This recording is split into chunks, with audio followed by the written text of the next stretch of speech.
ফেসিবাদ যেন মাথাচাড়া দিতে না পারে সেজন্য নারীদেরকে সচেতন থাকতে হবে। মহিলা দলের আলোচনায় তারেক রহমান। ফ্যাসিবাদ, উগ্রবাদ, চরমপন্থা মাথা চাড়া দিয়ে উঠতে না পারে, এই ব্যাপারে বিশেষ করে নারী সমাজকে অত্যন্ত সতর্ক এবং সজাগ থাকতে হবে। কিছুদিনের মধ্যে নির্বাচনের ঘোষণা আসবে জানালেন আসিফ নজরুল। একটা দিনও দেরি হবে না বললেন প্রেস সচিব। নির্বাচনের সময় তো জাস্ট ওয়েট করেন, কিছুদিনের মধ্যে ঘোষণা শুনবেন। ইলেকশন দেরি হবে না। ইলেকশন প্রফেসর ইউনূস যেই সময় বলেছেন তার থেকে একটা দিন দেরি হবে না। 3 বাহিনীর প্রধান নিয়োগের ক্ষমতা রাষ্ট্রপতির হাতে দেওয়ার প্রস্তাব ঐক্যমত্য কমিশনের। শেষ হচ্ছে দ্বিতীয় দফার আলোচনা। জুলাই সনদ বাস্তবায়নের দাবিতে 4 ঘন্টা রাজধানীর শাহবাগ অবরোধ। আশপাশের এলাকায় যানজট, চলাচলে ভোগান্তি। নীতি সুদ হার 10% রেখেই নতুন মুদ্রানীতি ঘোষণা বাংলাদেশ ব্যাংকের। মূল্যস্ফীতি 3% নামিয়ে আনার আশা। বিশেষ কোনো রাজনৈতিক দলের প্রতি সেনাবাহিনীর আলাদা নজর নেই। গোপালগঞ্জে প্রাণঘাতী অস্ত্র ব্যবহার করা হয়নি। এবং ভারত রাশিয়া তাদের মৃত অর্থনীতি নিয়ে ডুবে মরবে মন্তব্য ট্রাম্পের। 25% মার্কিন শুল্ক আরোপ নিয়ে উদ্বিগ্ন দিল্লি।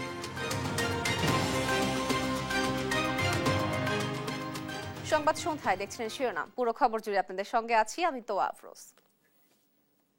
এবার বিস্তারিত। একটি মা যে চোখে দিয়ে বাংলাদেশ দেখে, সেই বাংলাদেশ করতে হলে জাতীয় নির্বাচনের গুরুত্ব অপরিসীম বলে মন্তব্য করেছেন বিএনপির ভারপ্রাপ্ত চেয়ারম্যান তারেক রহমান। একটি ইনসাফ ভিত্তিক মানবিক বাংলাদেশ করতে সবাইকে ঐক্যবদ্ধ থাকার আহ্বান জানান তিনি। বলেন, বিএনপি ক্ষমতায় গেলে প্রথম পর্যায়ে 50 লাখ প্রান্তিক পরিবারের মাঝে ফ্যামিলি কার্ড বিতরণ করা হবে। নিয়াজ মোর্শেদের রিপোর্ট।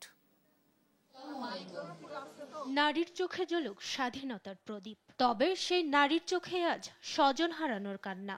জুলাই অভ্যুত্থানে কেউ হারিয়েছে স্বামীকে, কেউ তার সন্তানকে।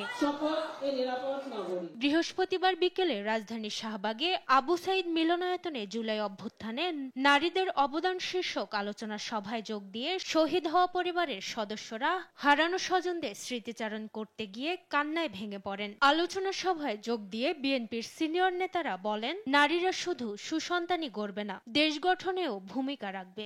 এদেশে প্রধানমন্ত্রী নারীরা হয়েছেন, এদেশে বড় বড় পদে নারীরা গিয়েছেন, কিন্তু সেটা যথেষ্ট নয়। আমি কিন্তু আজকে আপনাদের স্পষ্ট ভাষায় এটা বলবো, বাংলাদেশের জীবনের প্রতিটি ক্ষেত্রে কিন্তু আমরা নারীকে দেখতে চাই। আর একই আলোচনা সভায় শুরু থেকেই ভার্চুয়ালি যুক্ত ছিলেন বিএনপির ভারপ্রাপ্ত চেয়ারম্যান তারেক রহমান। আলোচনা শেষে প্রধান অতিথির বক্তব্যে তিনি বলেন, বিএনপি ক্ষমতায় গেলে প্রায় 50 লাখ পরিবারকে ফ্যামিলি কার্ড দেয়া হবে। সংখ্যা প্রায় 4 কোটি। এর মধ্যে অর্থনৈতিকভাবে পিছিয়ে থাকা পরিবারগুলোর মধ্যে থেকে আমরা যেটা পরিকল্পনা করছি, যেটি আমরা প্ল্যান করছি সামনের দিনগুলোতে আমরা সুযোগ আসলে ইমপ্লিমেন্ট করা, যে প্রথম পর্যায়ে পরিবারগুলো যে আছে এর থেকে প্রথম পর্যায়ে কমপক্ষে 50 লক্ষ প্রান্তিক পর্যায়ের যে পরিবার, তাদের কাছে আমরা ফ্যামিলি কার্ড চালু করব। এ সময় তিনি ফেসিবাদ যাতে মাথাচাড়া দিয়ে উঠতে না পারে সেজন্য নারীদের সজাগ থাকার আহ্বান জানান। ইনসাফ ভিত্তিক মানবিক বাংলাদেশ গড়ার জন্য সবাইকে ঐক্যবদ্ধ থাকার আহ্বান জানান তারেক রহমান। কারাগারে মহিলা। মাকদুরা মিতি, দেশ টিভি, ঢাকা। অন্তর্বর্তী সরকারের উচিত ছিল দ্রুত নির্বাচনের মাধ্যমে রাষ্ট্রের মালিকানা জনগণের হাতে ফিরিয়ে দেওয়া। সেটা না হওয়ায় দুঃখ প্রকাশ করে বিএনপি মহাসচিব মির্জা ফখরুল ইসলাম আলমগীর বলেছেন, বিএনপি শুধু ক্ষমতায় যেতে নির্বাচন চায় না, দ্রুত মৌলিক সংস্কার শেষ করে নির্বাচন দেওয়ার আহ্বান জানান বিএনপি মহাসচিব। নিয়াজ মোর্শেদের প্রতিবেদন, জানাচ্ছেন আলী আকাশ আকাশ। বৃহস্পতিবার সকালে জুলাই অভ্যুত্থানের বর্ষপূর্তি উপলক্ষে আলোচনা সভার আয়োজন করে জাতীয় প্রেস ক্লাব। সভার শুরুতে ফ্যাসিস্ট আমলে নির্যাতিত ও দেশবরেণ্য সাংবাদিকদের সম্মাননা দেয়া হয়। আপনি কোনো কিছু বললেই আপনি এনিমি, তো এর থেকে যদি উঠতে না পারেন তাহলে সংবাদপত্রের স্বাধীনতা ফিরে আসা আমি মনে করি এটা সম্ভব না। এই উপদেষ্টাদের দেশপ্রেম সততা নিয়ে প্রশ্ন তুলি না, কিন্তু অদক্ষতা, বিচক্ষণতার অভাব, অদূরদর্শিতা এবং কারো কারো ক্ষমতা আঁকড়ে থাকার লোভ আমাদেরকে কিন্তু একটা অনিশ্চয়তার মধ্যে নিক্ষিপ্ত করছে। আলোচনায় অংশ নেন শহীদ পরিবারের সদস্যরাও। গণহত্যায় জড়িতদের বিচার দাবি করেন তারা। একটা মার জন্য এই রাস্তাটা যে কি কঠিন শুধু সেই বুঝে, কারণ আমার আল্লাহ দেওয়া সবচেয়ে প্রিয় দুইটা ধনকে নিয়ে আমি যুদ্ধ করতেছি। একটা তো আল্লাহ পছন্দ করে নিয়ে গেছে, আরেকটাকে নিয়ে।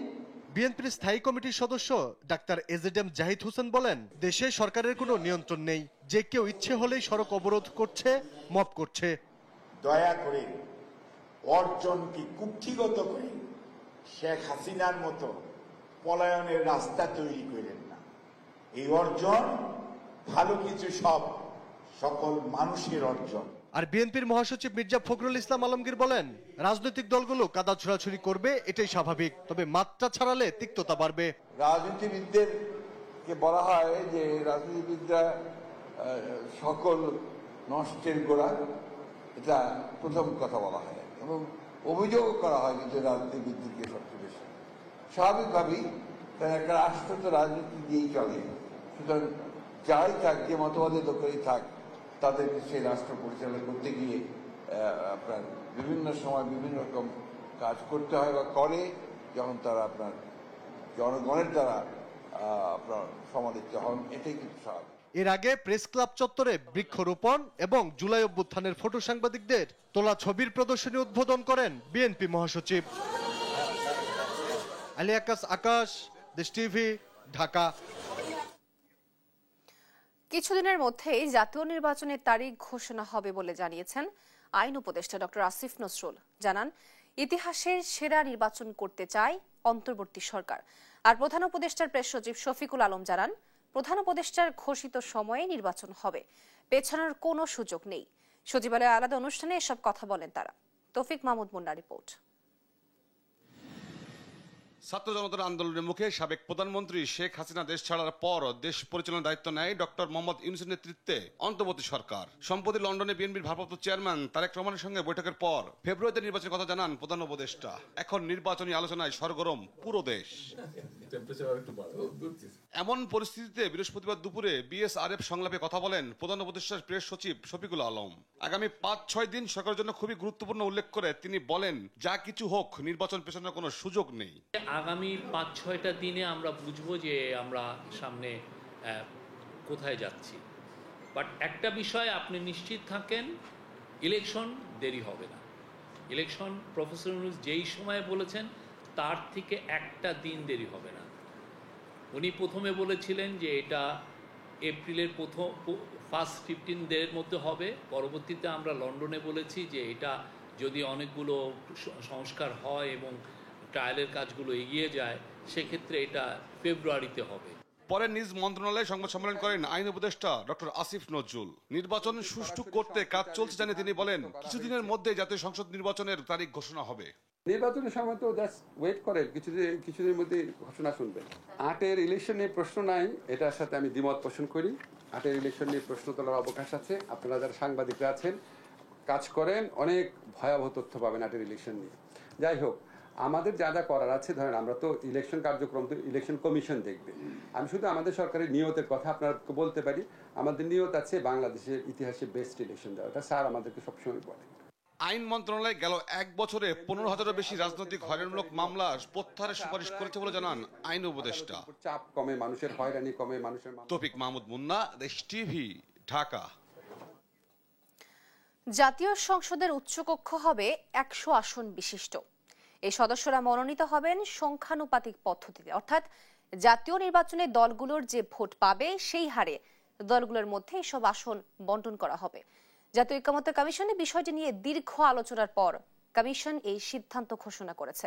বৃহস্পতিবার রাজধানীর ফরেন সার্ভিস একাডেমিতে রাজনৈতিক দলগুলোর সঙ্গে কমিশনের দ্বিতীয় ধাপের 23তম দিনের আলোচনা চলছে। আজই আলোচনার সমাপ্তি টানতে চান বলে জাতীয় ঐকমত্য কমিশনের সহ সভাপতি অধ্যাপক আলী রিয়াজ জানিয়েছেন। তবে এই সিদ্ধান্তে আপত্তি জানিয়েছে বিএনপি ও তাদের সমমনা দল ও জোটগুলো। তারা বলেছে, উচ্চকক্ষে সদস্য মনোনীত হতে হবে জাতীয় নির্বাচনে দলগুলোর প্রাপ্ত আসনের ভিত্তিতে।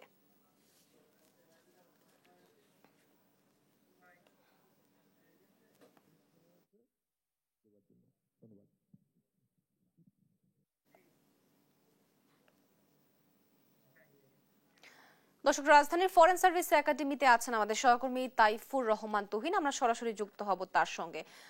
তুহিন, সংলাপের বিষয়ে সর্বশেষ কি তথ্য আছে আপনার কাছে, বিস্তারিত জানাবেন। জি, আপনাকে ধন্যবাদ।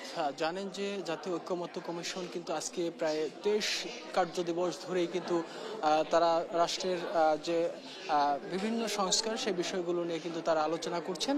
আজকে আমরা যে বিষয়গুলো সবচেয়ে বেশি গুরুত্বপূর্ণ ছিল তার মধ্যে আমরা দেখেছি যে রাষ্ট্রপতি নির্বাচন এবং তার যে ক্ষমতা সেই বিষয়গুলো নিয়ে কিন্তু বিস্তর আলোচনা হয়েছে।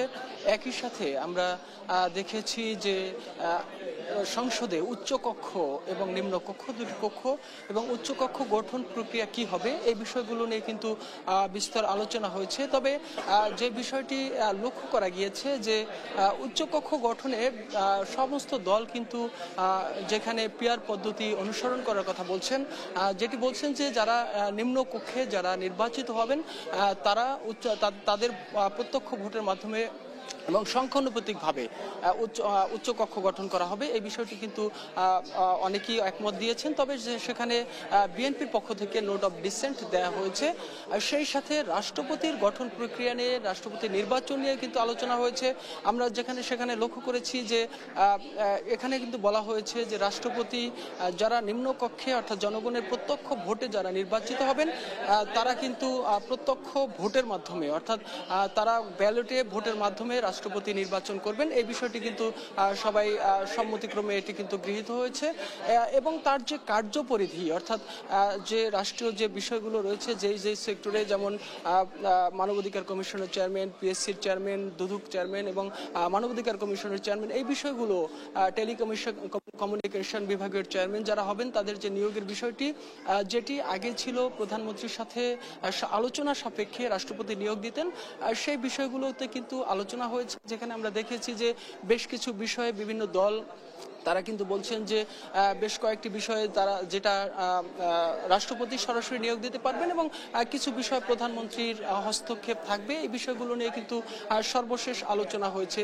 একই সাথে এখানে কিন্তু আজকে নাগরিকদের যে অধিকার অর্থাৎ মৌলিক অধিকার সেই মৌলিক অধিকার যে আমাদের যে আগে যে সংবিধানে যেটি রয়েছে সেই বিষয়টিকে কিন্তু তারা বলছেন যে সেটার সাথে আরো সংযুক্ত করার প্রক্রিয়া কিন্তু এখানে উত্থাপন করা হয়েছে। এই বিষয়গুলো নিয়ে কিন্তু এখনো আলোচনা হয়নি, যেটি নিয়ে হয়তো এখন বিরতি চলছে, বিরতির পরে কিন্তু আলোচনা হওয়ার কথা রয়েছে। তবে যে বিষয়গুলো নিয়ে আসলে বিতর্ক আমরা দেখেছি যে রাজনৈতিক দলগুলোর মধ্যে সেটি হলো যে আইন এবং সংবিধান সংশোধনের ব্যাপারে অনেকেই বলছেন যে অন্যান্য রাজনৈতিক দলগুলো কিন্তু বলছেন যে সংবিধান সংশোধনের ব্যাপারে উচ্চকক্ষের হস্তক্ষেপ থাকবে, যেখানে কিন্তু পুরো বিরোধিতা করেছেন বিএনপি।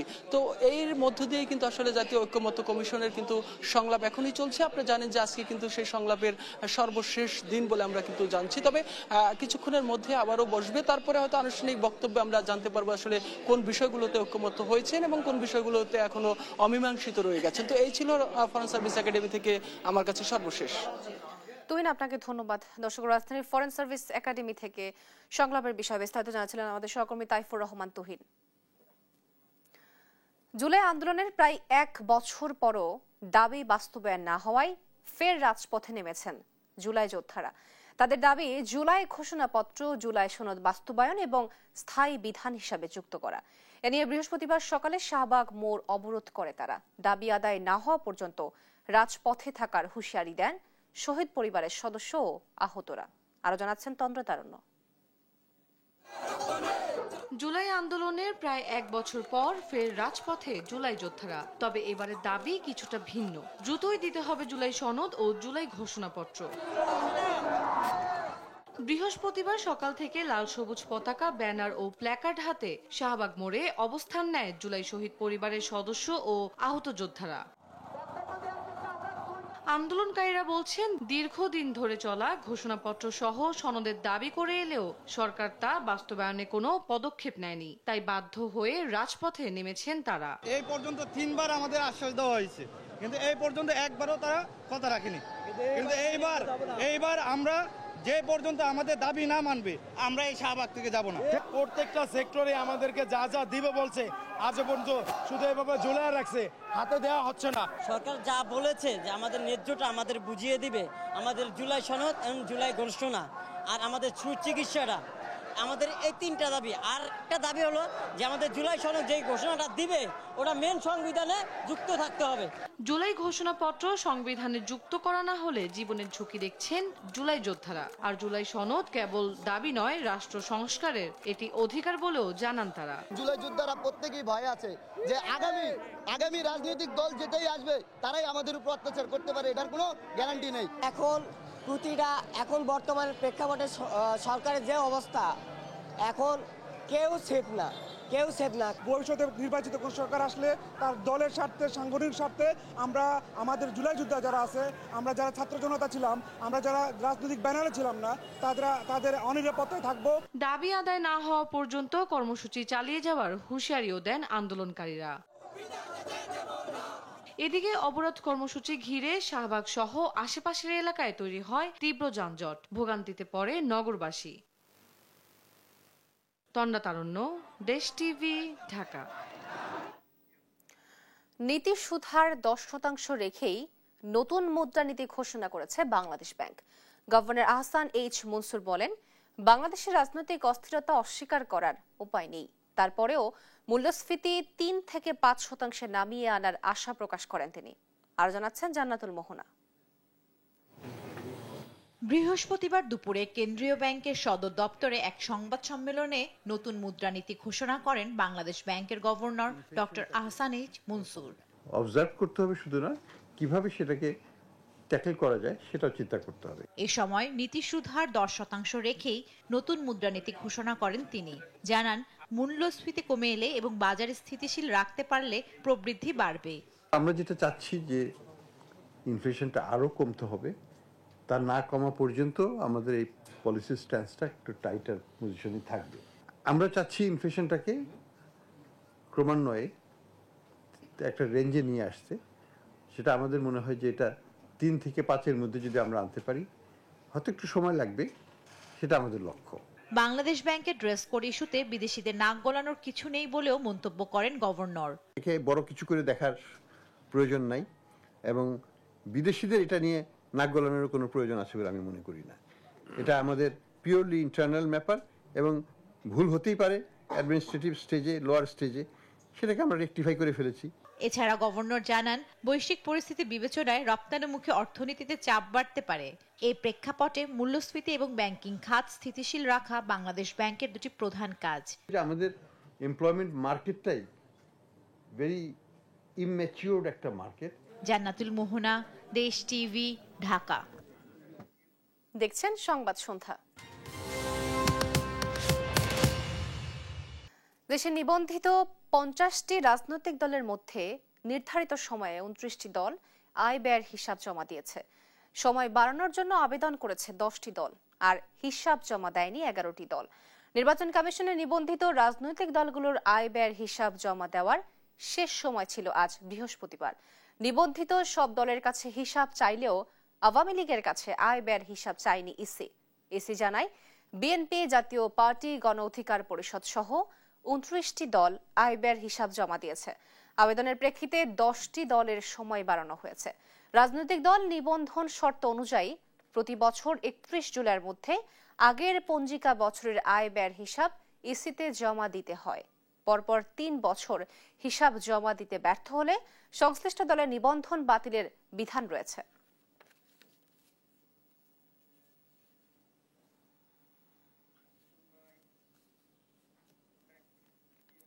রাজুকের প্লট দুর্নীতির 6 মামলায় সাবেক প্রধানমন্ত্রী শেখ হাসিনা, তার ছেলে সজীব ওয়াজেদ জয়, মেয়ে সাইমা ওয়াজেদ পুতুল সহ 27 জনের বিরুদ্ধে আনুষ্ঠানিক বিচার আদেশ দিয়েছে আদালত। আনুষ্ঠানিক অভিযোগ গঠন করে আসামিদের বিরুদ্ধে গ্রেফতারি পরোয়ানা জারি এবং 11 ও 13 আগস্ট সাক্ষ্য গ্রহণের দিন ধার্য করেন বিচারক। সাক্ষ্য প্রমাণের ভিত্তিতে আসামিদের সর্বোচ্চ শাস্তির আশা করছেন দুদকের আইনজীবীরা। দোষী সাব্যস্ত হলে সর্বোচ্চ 14 বছরের কারাদণ্ডে দণ্ডিত হবেন অভিযুক্তরা। ইউসুফ ভুইয়ার প্রতিবেদন, জানাচ্ছেন নাইম আফসান। রাষ্ট্রের সর্বোচ্চ কর্তা ব্যক্তি হয়েও রাজুকের পূর্বাচল নতুন শহর প্রকল্পে নিয়ম বহির্ভূত 60 কাঠা প্লট নেন সাবেক প্রধানমন্ত্রী শেখ হাসিনা ও তার পরিবারের লোকজন। এই অভিযোগে গেল 14 জানুয়ারি তাদের বিরুদ্ধে মামলা করে দুর্নীতি দমন কমিশন। তদন্ত শেষে 10 মার্চ আদালতে অভিযোগপত্র দাখিল করে সংস্থাটি। মামলার আসামি সাবেক প্রধানমন্ত্রী শেখ হাসিনা সহ তাদের পরিবারের সদস্যদের 6 জুলাই আদালতে হাজির হতে বিজ্ঞপ্তি প্রকাশ করা হয়। আত্মপক্ষ সমর্থনে আদালতে হাজির না হওয়ায় তাদের বিরুদ্ধে গ্রেপ্তারি পরোয়ানা জারি ও চার্জ গঠনের আদেশ দেন বিচারক। এর মধ্য দিয়ে শুরু হয় বিচার প্রক্রিয়া। 3 মামলার আনুষ্ঠানিক বিচার শুরু হলো এবং আমরা আগামী 8 তারিখ বাদীর সাক্ষী নেব। বাদীর সাক্ষী নেওয়ার পর অন্যান্য সাক্ষী নিয়ে দ্রুতই আমরা এই মামলাটা রায় ইনশাল্লাহ আমরা গ্রহণ করব দ্রুত। এ মামলায় দোষী সাব্যস্ত হলে শেখ হাসিনার সর্বোচ্চ 14 বছরের কারাদণ্ড হবে বলে জানান দুদকের কৌশলী। কিন্তু যেহেতু এইখানে সর্বোচ্চ যাবজ্জীবন আর তার নিচে 7 বছর 10 বছর 3 বছর 4 বছর আছে, এখানে সেই সুযোগ নেই, আইনগত কোনো সুযোগ নেই, তার পক্ষে কেউ দাঁড়ানোর কোনো সুযোগ নেই। তাকে এসে সারেন্ডার করতে হবে, জামিন নিতে হবে এবং অথবা ফেস করতে হবে, মামলা ফেস করতে হবে। শেখ হাসিনা ও তার পরিবারের সদস্যদের মামলায় 11ই আগস্ট এবং শেখ রেহানা পরিবারের সদস্যদের বিরুদ্ধে মামলায় 13ই আগস্ট সাক্ষ্য গ্রহণের দিন ধার্য করে আদালত। রেকর্ডপত্র যাচাই করে পর্যালোচনা করে তিনি তাদের বিরুদ্ধে চার্জ গঠন করেছেন। টোটাল আসামির সংখ্যা হচ্ছে মোট 27 জন। এই 27 জনকে বিচারের কাঠগড়ায় দাঁড়ানো অর্থাৎ সাক্ষ্য গ্রহণের জন্য আগামী 11 তারিখে 5 নম্বর কোর্টে, বিশেষ জজ আদালত 5-এ এবং 13 তারিখে বিশেষ জজ আদালত 4-এ, এই 3টা মামলা এই 4-এ এবং 3টা মামলা 5 নম্বর কোর্টে 2টা তারিখে বাদীদের সাক্ষ্য গ্রহণের জন্য ধার্য করা হয়েছে। এ মামলায় মৃত্যুদণ্ডের বিধান না থাকায় স্টেট ডিফেন্সের সুযোগ পাচ্ছেন না পলাতক আসামিরা। এ কারণে তাদের পক্ষে আদালতে কোনো আইনজীবীও ছিলেন না। নাইম আফসান, দেশ টিভি, ঢাকা। 21 আগস্ট গ্রেনেড হামলা মামলায় বিএনপির ভারপ্রাপ্ত চেয়ারম্যান তারেক রহমান, সাবেক স্বরাষ্ট্র প্রতিমন্ত্রী লুৎফুজ্জামান বাবর সহ সব আসামির খালাসের রায়ের বিরুদ্ধে রাষ্ট্রপক্ষের আপিল শুনানি 13ই আগস্ট পর্যন্ত মুলতবি করেছেন আপিল বিভাগ। বৃহস্পতিবার প্রধান বিচারপতি ডক্টর সৈয়দ রেফাত আহমেদের নেতৃত্বাধীন 6 সদস্যের বেঞ্চে শুনানি শেষে এ কথা জানান আসামি পক্ষের আইনজীবী SM শাহজাহান। বলেন, এ মামলায় অভিযুক্তদের রিমান্ডে নিয়ে টর্চার করে স্বীকারোক্তি নেওয়া হয় বিগত সরকারের আমলে। এ সময় টানা 25 থেকে 420 দিন পর্যন্ত বিশেষ সেলে রেখে টর্চার করে স্বীকারোক্তি নেওয়ার কথা জানিয়ে উপস্থিত আইনজীবীরা আরও বলেন, এর মাধ্যমে বিগত সরকার বিচার ব্যবস্থাকে প্রশ্নবিদ্ধ করেছে। আর শেখ হাসিনা ও তার পরিবারের প্রতিহিংসার কারণে এ মামলায় তারেক রহমানকে সাজা দেওয়া হয়। এই মাসের 13 তারিখে ফার্দার আর্গুমেন্টের জন্য, এবং এটা অনারেবল চিফ জাস্টিস সাহেব বললেন রাষ্ট্রপক্ষকে যে আপনারা ওই দিন বাকি যা আছে এই আর্গুমেন্ট আপনারা প্রেস করবেন। ভারপ্রাপ্ত চেয়ারম্যান জনাব তারেক রহমান সাহেবকে শুধুমাত্র শেখ হাসিনা ওয়াজেদের ব্যক্তিগত রাজনৈতিক জিঘাংসা এবং প্রতিহিংসার কারণে তাকে এই মামলা অন্তর্ভুক্ত করা হয়েছে। পৃথিবীর ইতিহাসে যে কয়টা বিচার বিভাগকে ব্যবহার করে যে কয়টা অন্যায় অবিচার দুনিয়াতে করা হয়েছে, 21 আগস্টের মামলা হলো তার একটি ক্লাসিক এক্সাম্পল। 21 কোটি টাকার জমি 10 গুণ বেশি দাম 229 কোটি টাকা দেখিয়ে ক্রয় করায় ফরেস্ট ইসলামী লাইফ ইন্স্যুরেন্সের সাবেক চেয়ারম্যান নজরুল ইসলাম সহ সংশ্লিষ্ট 24 জনের বিরুদ্ধে মামলা করেছে দুর্নীতি দমন কমিশন। দুদকের উপপরিচালক সৈয়দ আতাউল কবির বাদী হয়ে অভিযুক্তদের বিরুদ্ধে মামলাটি করেন। মামলার এজাহারে বলা হয়, রাজধানীর তোপখানা রোডে 33% পরিমাণের জমি ক্রয় করে ফরেস্ট ইসলামী লাইফ ইন্স্যুরেন্স। এই জমি ক্রয়ের প্রতিষ্ঠানটির পরিচালনা পর্ষদ 229 কোটি টাকা অনুমোদন দেয়। দুদকের অনুসন্ধানে দেখা যায়, জমির মালিক ইন্স্যুরেন্স কোম্পানির কাছে বিক্রির কয়েক মাস আগে মাত্র 21 কোটি টাকায় পৃথক ব্যক্তির কাছ থেকে ওই সম্পদ ক্রয় করে। স্বল্প সময়ের ব্যবধানে 10 গুণ অর্থাৎ 200 কোটি টাকার বেশি দামে জমিটি ক্রয় করে ফরেস্ট ইসলামী লাইফ ইন্স্যুরেন্স। দুদক বলছে, ইন্স্যুরেন্সটির সাবেক চেয়ারম্যান ও জমির মালিক সহ সংশ্লিষ্ট 24 জন প্রতিষ্ঠানটির এই বিপুল অর্থ আত্মসাৎ করতে জালিয়াতির আশ্রয় নিয়েছেন। তদন্তের সত্যতা পাওয়ায় অভিযুক্তদের বিরুদ্ধে মামলা করেছে দুদক।